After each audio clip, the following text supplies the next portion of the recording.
I promise. Let's rephrase it.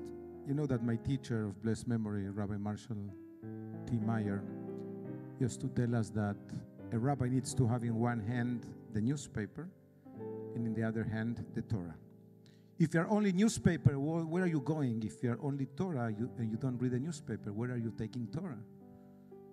And this is the way Rabbi Farber, myself, the Botnik, we grew up, and that's the Judaism we believe in. So I woke up this morning and I read that there are stores that decided that they will not sell stuff to gay people, and it is the newspaper. So what do we do with the Torah? So I bought a tie, and I have friends who gave me a gift. So at least I want everybody to know in which side I am. I didn't know 21 years ago when I came to this unbelievable, unique country that this will be one of my battles as a Jew. But as long as I breathe, if somebody humiliates somebody because who he or she or they are, they have a problem with me. They really have a problem with me. So I promise that this 5:30 p.m. I was in my office with a family. And this is true. May you all be blessed with seeing children of children. Children may I see children from children. I'm not exaggerating. So this couple is sitting for a personal matter. They're in the 70s. Mike knows because I called him from my office at 5:30. And I'm telling them, we have a Pride Shabbat. What do you do? I tell them, there's a topic that is dear to our heart as Jews, and we have an amazing speaker that in a minute you will be listening for her. And you say, we have a gay son. And I say, yeah, sure, I know all your family. But, our little one, our granddaughter, the niece, the other day says, I cannot say anymore the word gay. So I will need to say G-A-Y. I say, why you can't say the word gay? Because I was told I cannot. This is not a nice word. So this is 3 hours ago in this city in my office. So you know what? There's a lot of work to do. So let me introduce our amazing speaker.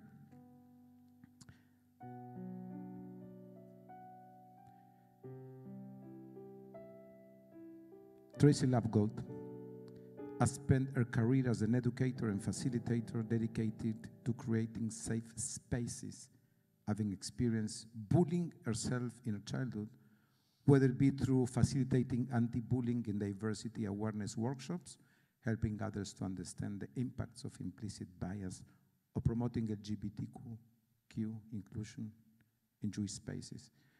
Tracey loves to engage people in meaningful conversation about the possibilities available when each of us is safe to show up as our full self. Tracey has a master's from Teachers College of Columbia University and taught high school English in both the New York City public schools and in Florida. Tracey chaired ADL Florida's regional board for 4 years and taught Hebrew school at their school for 13 years. She and her wife, Michelle, have 5 beautiful, amazing children. Tracey loves to read and runs half marathons and practice yoga when she has spare time. Tracey is an amazing person. So welcome, Tracey, to our Be My Place.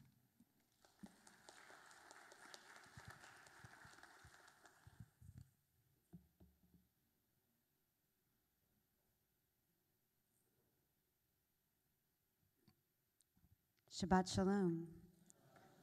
It is an honor and a pleasure to be here with all of you this evening, and thank you for the very warm introduction and the beautiful singing. My name is Tracey Labgold. My pronouns are she, her, and I am the Florida Education and Training Manager for Keshet. If you were listening closely to Annie sing, then you know that Keshet is the Hebrew word for rainbow, and our organization is a 20-year-old national nonprofit that works for the full equality of LGBTQ Jews and their family members in Jewish life. We do this work in 3 ways. We have 3 program departments. Our community mobilization department mobilizes communities in favor or against legislation that impacts the LGBTQ community. Our youth programs department works with queer Jewish youth and their allies, ages 13 to 24, and does both, pre-pandemic, they did primarily in-person Shabbaton.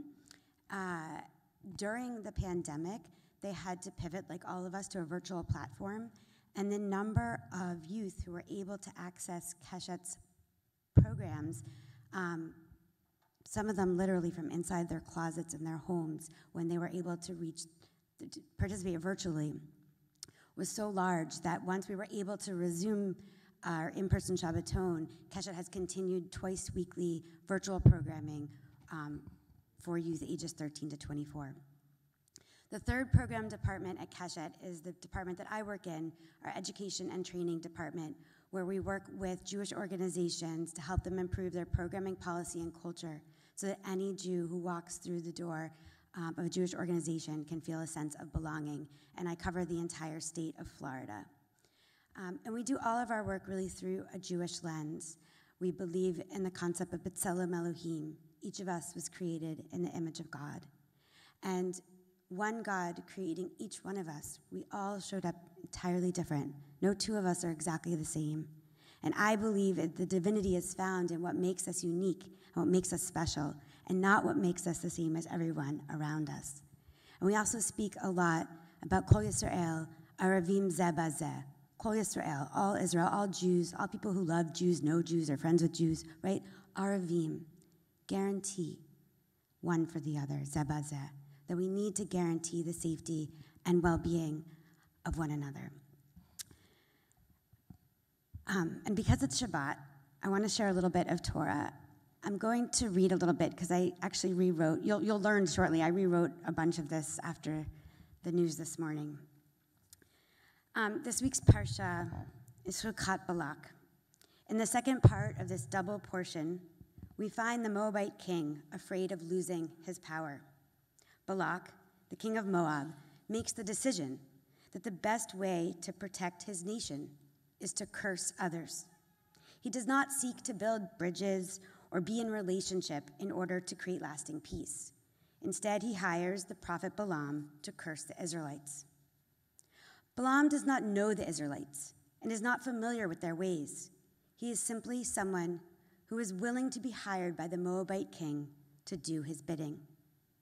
When Balaam and his donkey arrive at the Israelite encampment, we read, as Balaam looked up and saw Israel encamped tribe by tribe, the Spirit of God came upon him.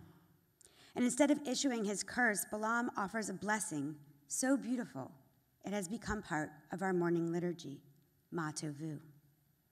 Reading this, I think about how when we are not familiar with a people, a custom, or a tradition, we might see them, or it, as other than we are, as different, as someone or something apart from us. Instead of offering the blessing of seeing them, we offer the curse of fear. And when those in power use that power to curse this other group, it can be easy to go along or look away. Too many times in our history, this has happened to us as Jews, as it did in this very story from our Torah. We can resonate deeply with this experience. I especially resonate with this experience today. This morning, on the last day of Pride Month, the Supreme Court announced their 6-3 decision in the case 303 Creative versus Elenis.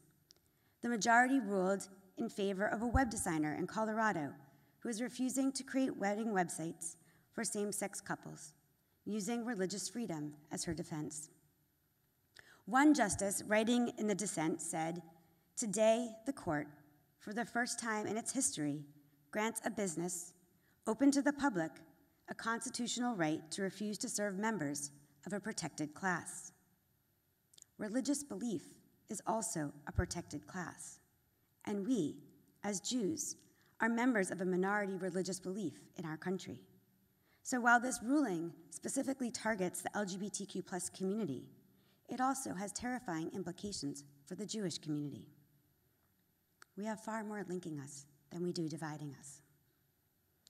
Before this ruling this morning, we might have thought that the LGB, the lesbian, gay, and bisexual members of the acronym, were really no longer a marginalized group, as there has been so much acceptance of us in so many communities. So before I conclude, I also want to connect our Parsha to transgender and non-binary individuals. Across the country, leaders, in hopes of maintaining power, like the King of Moab, are cursing our transgender and non-binary siblings. They are passing laws that prohibit access to medical care, bathrooms, and sports. I wonder if those passing this harmful legislation have looked upon the tents and encampments, the lives and homes and families of these individuals, getting to know them and see them as humans, also made B'Tselem Elohim, in the image of God, as Balaam did, or if they are cursing them before they arrive, before they see their humanity, as Balak instructed. I believe it is notable in this parsha that we don't actually hear from the Israelites in this story. They become a people without a voice. They are talked to, not about. They are talked about, not talked to. Oftentimes, we do not hear from the marginalized about the issues that concern them, or before decisions are made in their absence.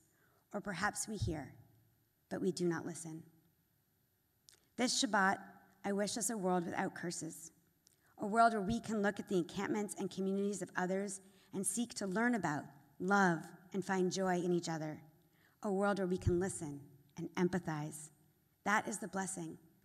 How good are your tents, O Jacob, your dwellings, O Israel. It is through your abundant love that I enter your home and bow in awe. And this is why the work of Keshet matters now. At the heart of our mission is for each person who walks into a Jewish space to feel a sense of belonging. We do this through empathy and listening, and through tools of understanding and change that Keshet endeavors to teach. I am proud of what Temple Beth Torah has done so far, and I am excited to see what more is to come. Thank you so much. Shabbat Shalom.